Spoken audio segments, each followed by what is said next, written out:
দেশ বিরোধিতাই শেষ অস্ত্র মমতা, এছাড়া বাকি সব তো প্রয়োগ হয়ে গিয়েছে। এবারের নির্বাচনে এই অস্ত্রে কি বৈতরণী পার হতে চান মমতা? কিন্তু তিনি বৈতরণী পার হওয়ার আগেই মনে হচ্ছে অন্য কিছু ঘটে যাবে। সেই আশঙ্কাতে তিনি এনআইএ নিয়ে রোজ একবার করে তোপ দাচ্ছেন। এনআইএ তো জঙ্গি ধরতে আসছে। মমতা বন্দ্যোপাধ্যায়ের সমর্থকরা, মমতা বন্দ্যোপাধ্যায় যাদেরকে নিয়ে ভোট করবেন তারা নিশ্চয়ই এনআইএর কবজায় আসার মতো জঙ্গি নন। চিন্তা কিসের? নাকি জঙ্গি নিয়ে ভোট করতে চান দেশ কাছ থেকে? আইসিস মডিউলের 2 জঙ্গি, তার মধ্যে একজন বেঙ্গালুরুতে এই রামেশ্বরম ক্যাফে ব্লাস্টের মাস্টার মাইন্ড।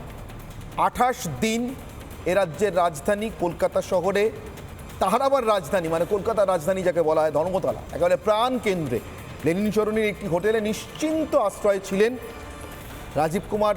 চশমা পরে খুলে ফোনে আড়ি পেতে কিনা জানি না, না পেতে কোনোভাবেই এদের কোনো ট্রেস করতে পারেননি অন্তত 7 দিন। তার কারণ 28 দিন এরা রাজ্যে ছিল।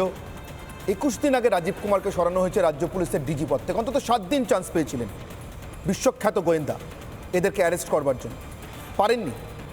এদের ফোনে আড়ি পেতেছিলেন কিনা জানি না, পাতেননি কিনা তাও জানি না, কিন্তু পারেননি এটা বুঝতে পারছি দীপাঞ্জনবাবু। এনআইএকে আজকে এসে নিয়ে যেতে হচ্ছে। আর মমতা বন্দ্যোপাধ্যায় সেদিন নিজের রাজ্যের পুলিশের হয়ে সার্টিফিকেট চাইছেন। আমার প্রশ্ন, দেশ বিরোধিতাই কি মমতার শেষ অস্ত্র দীপাঞ্জনবাবু? দুর্ভাগ্যজনকভাবে দেশ বিরোধিতাই এখন ওনার শেষ অস্ত্র। তবে এই দেশ বিরোধিতা তো আজ থেকে নয়, 2011 থেকে শুরু করেছে। এই যে দুর্বৃত্তায়ন, চুরি, দুর্নীতি, এগুলো তো দেশ বিরোধিতাই। এই যে শিক্ষিত বেকার যুবকদের চাকরি বিক্রি করে দেওয়া, এটা তো দেশ বিরোধিতা। কিন্তু ওই করতে করতে করতে সরাসরি দেশ বিরোধিতা কিন্তু গত 2-3 বছর ধরে ঢুকে পড়েছে। এবং আমি একটা কথা তোমাদের চ্যানেলে আগেও বলেছি, আবার বলছি, she is the habitual liar, pathological liar. আপনি না হলে 2 ঘন্টার মধ্যে ধরে দিল। কদর্য ভাষা ব্যবহার করছেন এবং কাউকে দেশ বিরোধী বলার আগে নিজের দায়িত্ব নিয়ে বলবেন। ভুল বলছেন কি? দয়া করে বলবেন না। আপনি একজন আমি কিন্তু আপনাকে একটা মুখ্যমন্ত্রী সম্পর্কে মহিলার সম্পর্কে এত বড় মিথ্যা বলেন কি করে? ভাষা ব্যবহার করছেন। ভাস্করবাবু এত মুখ্যমন্ত্রী, একজন মুখ্যমন্ত্রী এত কদর্য মিথ্যা বলেন কি করে? 2 ঘন্টা ধরা পড়ে গেছে। ভাস্করবাবু প্লিজ, আপনার কাছে কোনো এভিডেন্স নেই। ভাস্করবাবু উনি আমার গেস্ট, আপনি আমাকে উত্তর দিন। ভাস্করবাবু আপনি আমাকে উত্তর দিন না। ভাস্করবাবু আরে আপনিও তো আমার গেস্ট, আপনি আমাকে উত্তর দিন না। আরে আপনি আমাকে উত্তর দিন না। একটা রাজ্যের মুখ্যমন্ত্রী এত মিথ্যা কথা বলে কি করে? 2 ঘন্টায় জঙ্গি ধরে দিয়েছি। আরে 28 দিন ধরে বসে আছে। আরে দাদা 28 দিন বসে আছে। দাদা 28 দিন দাদা 28 দিন। 3 দিন শুধু দীঘায় ছিল। 3 দিন দীঘায় ছিল। 3 দিনে কত ঘন্টা হয়? 3 দিনে কত ঘন্টা? ভাস্করবাবু 3 দিনে 72 ঘন্টা। ভাস্করবাবু 3 দিনে 72 ঘন্টা। প্লিজ ভাস্করবাবু, প্লিজ ভাস্করবাবু, প্লিজ ভাস্করবাবু অডিও ডাউন করা হোক। প্লিজ ভাস্করবাবু অডিও ডাউন করা হোক। ভাস্করবাবু বলতে দেবো, সময় দেবো। ভাস্করবাবু আপনি আইনের ব্যবস্থা নিন। আরে আপনি আইনের ব্যবস্থা নিন, এখন ওনাকে বলতে দিন। এখন ওনাকে বলতে দিন না, আইনের ব্যবস্থা নেবেন, নিন না। আপনারা তো অনেকের বিরুদ্ধে আইনের ব্যবস্থা নেন। আপনারা সন্তুমানকে, আরে আপনারা সন্তুমানকে গ্রেফতার করলেন না, রাখতে পারলেন না তো। দীপাঞ্জন বাবু প্লিজ, দীপাঞ্জন বাবু প্লিজ। ওকে, হ্যাঁ, প্রথমে ওই লোকটিকে বলো, ওই সিবিআই নিয়ে আগের দিন চিৎকার করেছিল, এখনো ক্ষমা চাননি। ক্ষমা শব্দটা ওনার অভিধানে না থাকলে খুঁজে নিন। সিবিআই নিয়ে কথা হচ্ছে না এটা। আপনি থামুন ভাস্কর, প্লিজ বলতে দিন। সো অনির্বাণ, ব্যাপারটা হচ্ছে খুব ক্লিয়ার।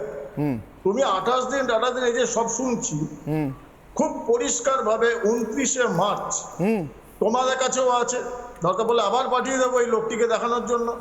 29শে মার্চ ভারতবর্ষের সমস্ত রাজ্যের ডাইরেক্টর জেনারেলকে এনআইএ পরিষ্কার লুকআউট নোটিশ পাঠানো হয়েছিল এই 2 জন সন্ত্রাসবাদীর বিরুদ্ধে, এবং ইন ডিটেল উইথ ছবি, যে এরা কি কি ছদ্মবেশ ধরতে পারে তারও সম্ভাব্য কম্পিউটার গ্রাফিক্স এবং অরিজিনাল ছবি।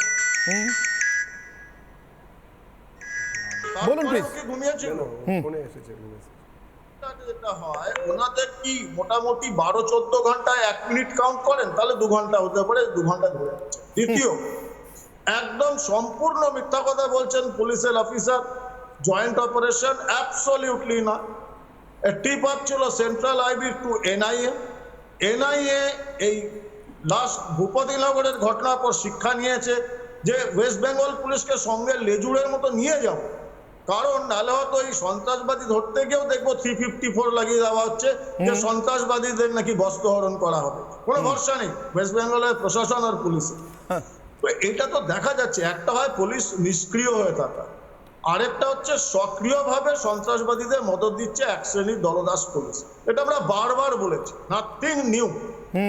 বাংলায় যেভাবে সন্ত্রাসবাদীদের মৌকা দেওয়া হচ্ছে, এবং আমি তোমাকে একটা খুবই একটা ভয়াবহ কথা বলি, 6খানা পিরিয়ডিক্যাল এবং ম্যাগাজিন বেরোয় আইসিসি, তার মধ্যে অন্যতম হচ্ছে দাবিক, যেটা ওদের অফিসিয়াল মুখপাত্র, যেমন জাগো বাংলা। আইসিসির হচ্ছে দাবিক।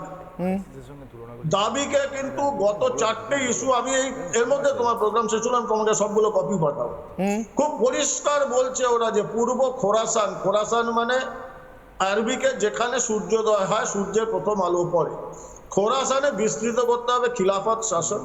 এবং এই খোরাসানটা হচ্ছে মায়ানমার, বাংলাদেশ এবং ভারতবর্ষের পূর্বাঞ্চল এবং স্পেসিফিক পশ্চিমবঙ্গ এবং তার সীমান্তবর্তী অঞ্চল। এটা দাবিকে বেরিয়েছে রিসেন্ট, এবং ওদের 6খানাতেই বারবার করে ওরা এমফাসাইজ করছে আমরা পূর্ব খোরাসানে এবার সাম্রাজ্য খিলাফত শাসন বিস্তার করব।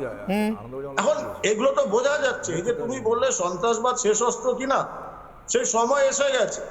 এখন মানুষকে জাগতে হবে। অনেক ঘুমিয়েছেন, আমরা কিন্তু গত 10-12 বছর ধরে বলে যাচ্ছি বাংলা আগ্নেয়গিরি স্তূপে বসে।